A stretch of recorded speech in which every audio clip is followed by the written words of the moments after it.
Hi everyone, I'm Annabelle. You're welcome to Deep Truths. Alright, let's just breathe for a moment. Close your eyes, inhale deep, and exhale. Now, let's be real. You're here because something is off between you and God. Maybe you've been angry.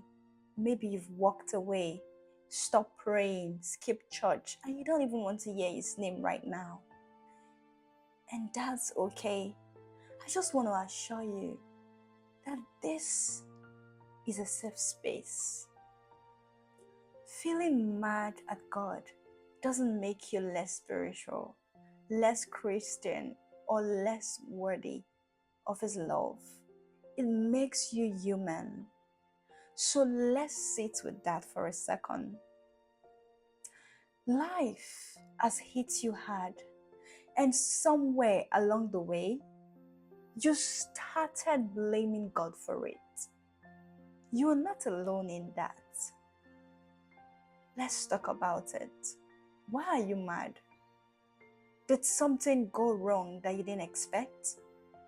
Maybe you prayed and prayed, but the answer never came. Or it came in a way that felt like a slap on the face. That can hurt. And when you're hurt, you start to shut down. It's like any relationship, right? When someone disappoints you, you stop calling, you stop visiting, you stop talking altogether. But here is what's interesting. God isn't afraid of your anger. Think of David in the Bible. This man was known as a man after God's own heart. But there are moments in the Psalms where David is straight up venting to God. Psalm 13 is just one example where it said, "How long, Lord, will you forget me forever?" David was frustrated, but notice something. He didn't stop talking to God. You see, when you're mad at God, the last thing you want to do is talk. It feels easier to just run. Remember Jonah?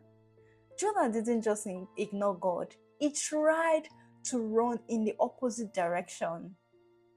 As pictured in Jonah 1 verse 3, his anger pushed him to flee.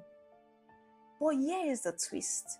God followed him. God didn't let Jonah's anger or fear stop his plans.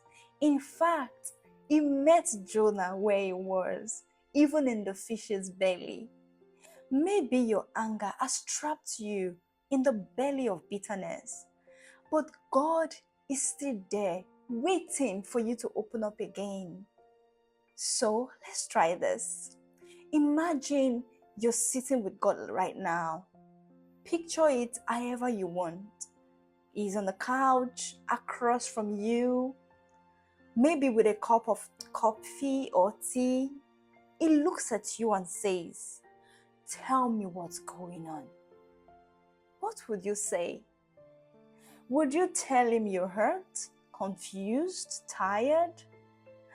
Maybe all you can muster is, "I don't get it, God. Why did you let this happen?" That is enough. Just start it. Job was in your shoes too. He lost everything: his family, his health, his wealth. In Job 3 verse 11, he questioned why he was even born. That is deep. He was wrestling with God. But even in his darkest moments, God was there listening. In the end, Job's situation changed, not because he understood everything, but because he stayed in conversation with God. Now, Here is where we start putting peace back together. Let's talk about forgiveness. You might be thinking, but God doesn't need my forgiveness. And that's true.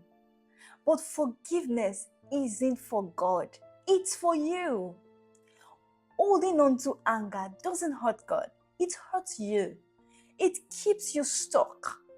Letting go doesn't mean everything is suddenly perfect, but it opens the door for healing. Let's do an exercise.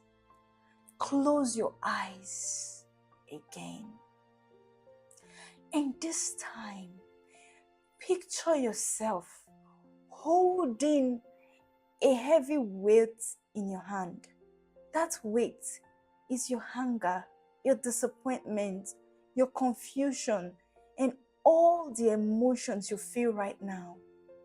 Now, imagine God standing in front of you, his arms stretched out. Are you ready to hand it over? When you do, something incredible happens. You feel lighter. It doesn't mean the problem is gone, but you're no longer carrying it alone. Romans 8 verse 28 says, and we know that in all things God works for the good of those who love him. You might not see it now, but even in your frustration, God is working something. It's like a mosaic. When you're too close, all you see are broken pieces.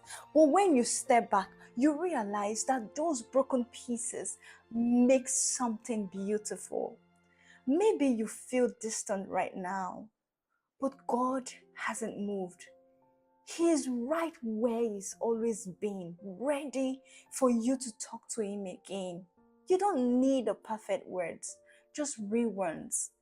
Even if it's just, God, I don't know what to say. That is enough. Let's wrap this with one more thought. Healing starts when you allow yourself to reconnect. It's okay to be mad, but don't let it keep you stuck. Like Jonah, God is waiting to redirect you. Like David, he is ready to hear your cries. And like Job, there is restoration at the other side of the storm.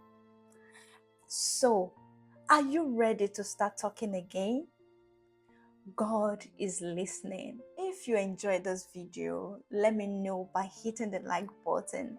It's exciting for me to see that the content connects with you. So I would love to hear your thoughts in the comment too. Your feedback keeps me motivated and help shape future videos. And if you want to stay tuned for more, don't forget to subscribe and hit the notification bell so you never miss what's coming next. Thanks so much for your time, engagement, and for being a part of this journey.